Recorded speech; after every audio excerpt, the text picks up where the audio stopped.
பாட்டி ஏன் பாட்டி அழுவீங்க? நான் தண்ணி எடுத்து வரட்டுமா?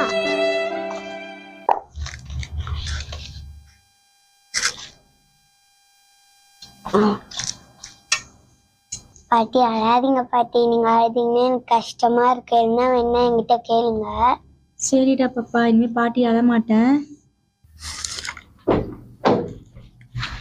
என்னடா படிக்கிறியா?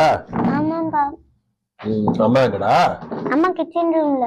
அப்படியா? பாட்டி? பாட்டி தோட்டத்துல. அப்படியாம்மா, சரி சரி சரி. அப்பா காலையில பாட்டி அம்மா திட்டி பாட்டி ஒரே அழுத்தாங்கப்பா. அப்படியா? சரி, அம்மா வரட்டும், நான் கேக்குறேன்னா. சரி, போனா போனா அது வரங்க.